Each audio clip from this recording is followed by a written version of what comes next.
Mayhem does thou await. Welcome one, welcome all. This is Mellow and Vibe episode 40.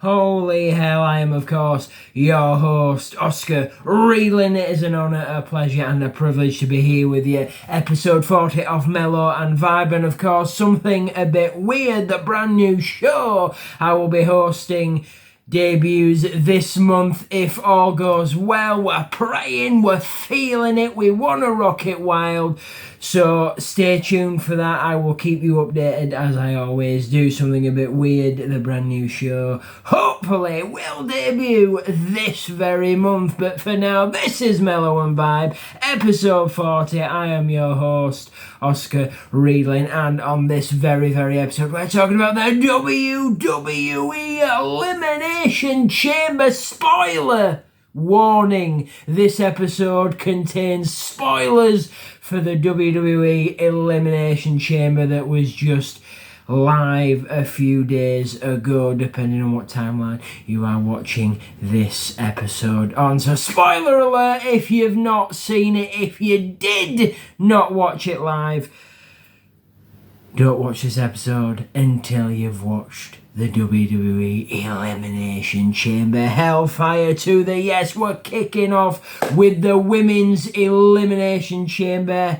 Holy hell, that was a hellfire of a match. That was a fireway to begin the WWE Elimination Chamber, to begin the show. So the WWE, the Women's Elimination Chamber, should I say, consisted of Naomi, Bayley, Bianca Belair, Alexa Bliss, Liv Morgan, and Roxanne Perez. And of course it began with Liv Morgan and Naomi starting it out, but wait a minute,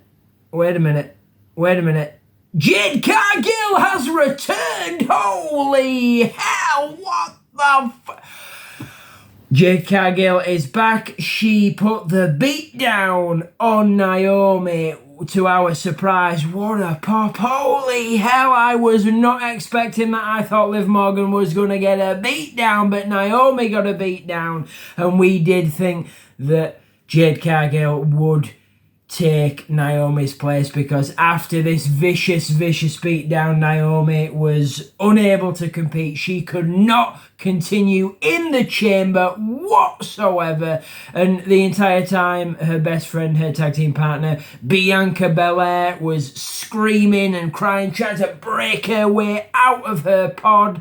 Could not do it, sadly. Trying to, no one would open it.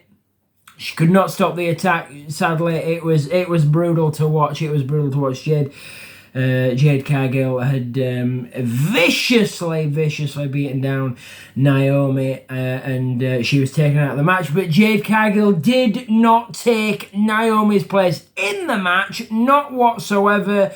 Naomi was taken away. Jade Cargill left after the beatdown. Liv Morgan had a moment to mellow and vibe, chill it out, and then entrant number 3 was indeed Bianca Belair. Bianca tried immediately, the second the pod opened, the buzzer went off, she tried immediately to leave the Elimination Chamber. She was trying to get out, but she was not let out because Liv Morgan attacked her from behind. I mean, if Liv Morgan, I'm not saying she's not smart, because Liv Morgan is very smart, she's very deviant, she's very twisted, she's very evil, but if Liv Morgan had sort of thought about it, she would have let Bianca Belair get out of the chamber, leave with Naomi, so that would be one less, or should I say 2 less warriors, 2 less competitors to defeat in the chamber. So if Liv Morgan had gone, wait a minute, I'm just going to let Bianca Belair leave with Naomi, because they're going to go off into the back,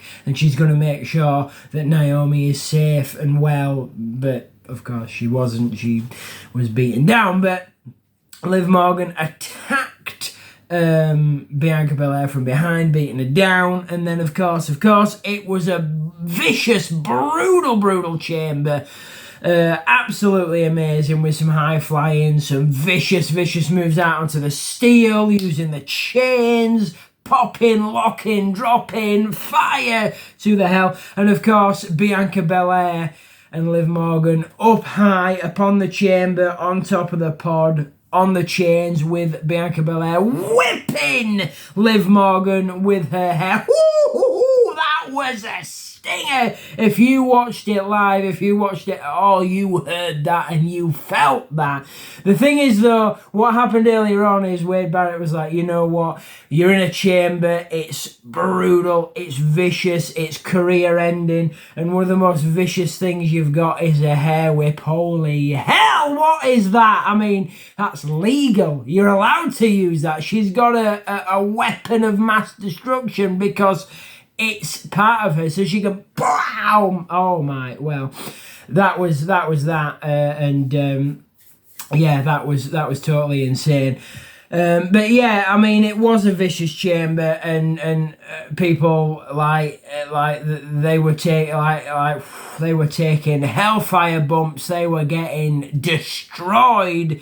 Like, I would not love to be in an elimination chamber. I would not love to be in any kind of structure, because they are career enders. They will destroy you, and you will remember that. That was the women's elimination chamber with. Are you ready? Are you ready?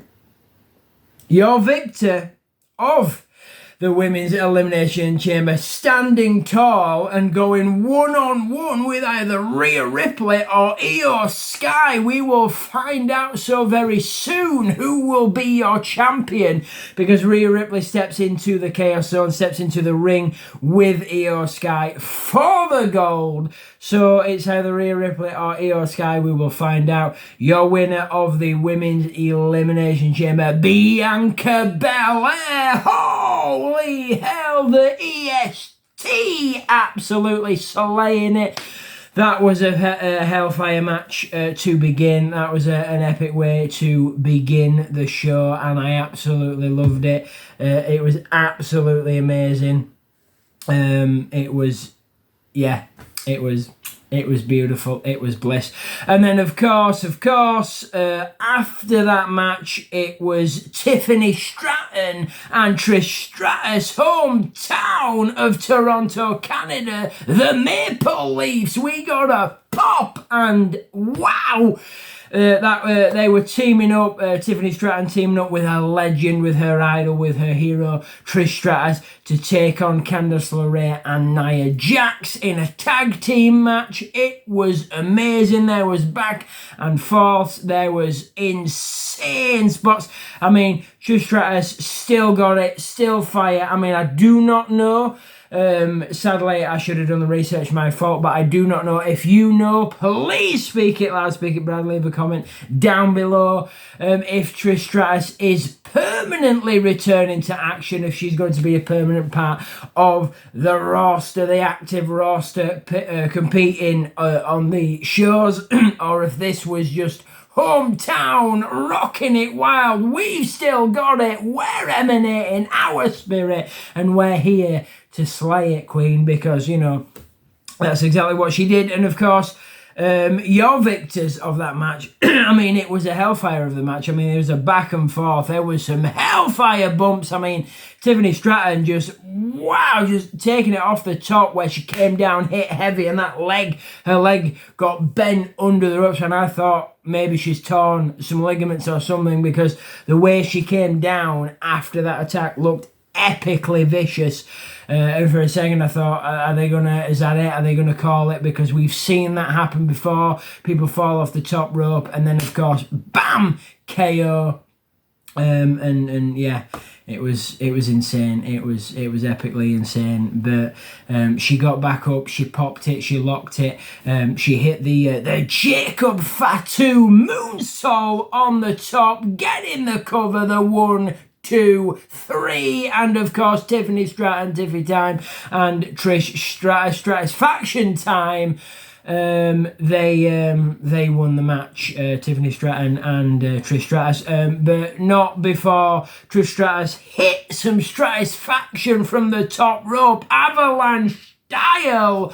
Holy hell. But Nia Jax and Candice LeRae put up one hell of a fight. I mean, Nia Jax was rocking it wild, took some heavy bumps. Candice LeRae slaying it as she always does. Hellfire to the S. So it was a very good match. I enjoyed that match. I thought it was absolutely insane. I thought it was an interesting match. I mean, I did say before that it would have been groovy. Probably would have made no sense because no one holds gold. But if they'd have added the spice of, oh, it's for the championships, or whoever wins gets a number one contenders match for the tag team championships, that would have been quite interesting, because that would have been, oh, there's a possibility of Trish Stratus and Tiffany Stratton winning and going on to become tag team champions. I would have loved to see that if they would have added that into the mix, if they'd have said, right, whoever wins gets a championship, a tag team championship title match, but sadly not. But it was a great match. I really love that match. And now the next match, because we're going to remember all these matches, kicking off with a women's Elimination Chamber, then the tag team match, Trish Stratus, Tiffany Stratton versus Nia Jax and Candice LeRae. Hellfire, history-making matches. Absolutely bliss. Absolutely beautiful. I enjoyed them. I thought this was a hellfire of a show, a beautiful, beautiful Elimination Chamber. And of course, it kicked off with fire. It began, like, it kept flowing. Like, the fire was there from the very beginning, kicking off with the Women's Chamber. Love that. Epic way to start. Then the tag team match. The fire's growing, showing, it's still slaying. And then after that, it was, of course, Sami Zayn versus Kevin Owens in the unsanctioned match. And that was hellfire. I mean, there was no blood, because we thought, oh, well, you know, it's going to be vicious, it's going to be brutal, they're going to be bleeding, it's going to be crimson masks and crimson shirts and crimson bodysuits, but there was none of that. But there was cuts and slashes and things all over their bodies. And of course, a double stacked table. Was hoping for a flaming, but not quite. No thumbtacks, was hoping, but there was barbed wire. Woo! First time in quite some time we've seen barbed wire in the WWE. Barbed wire rocking it wild.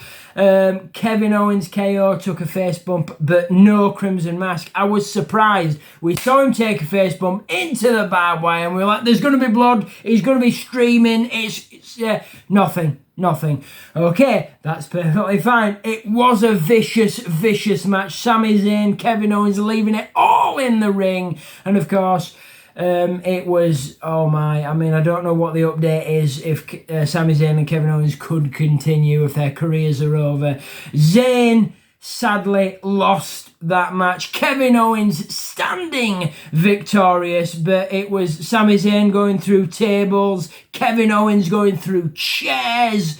It was, holy hell, it was epically insane. It was back and forth. They both took vicious bumps, and of course there was a brutal hockey stick that was used as a weapon, beaten and bloody, and of course Sami Zayn took that in the choke and like in his mouth, and oh my, it was insane. It was very brutal of a match. Like, there was landing on the head, steel, chair shots, vicious, throwing into the face, trash cans, tables. They went through so many tables, fighting in the crowd, on the stairs, on the, like, everywhere they did. There was vicious, brutal carnage across the ring. And it was epically insane.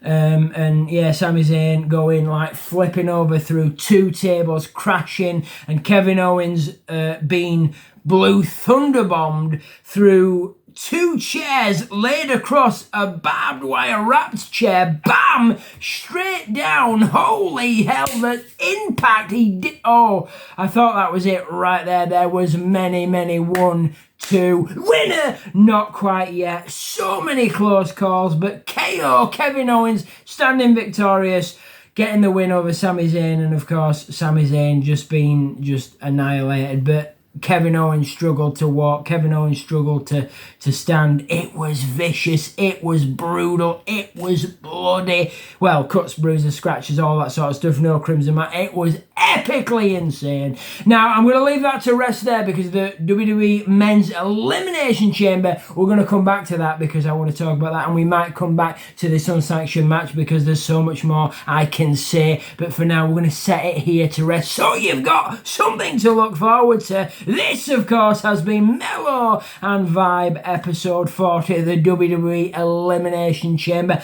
I've been your host, Oscar Riedlin. Holy hell, this has been insane, crazy and wild. So much more I can emanate, and of course, I damn truly will. We will return with some more wrestling talk, some more chamber chat on Mellow and Vibe, and of course updates for something a bit weird will most definitely follow. Keep it wild, keep it crazy, and keep watching that wrestling. Oh, the universe rocks and rolls.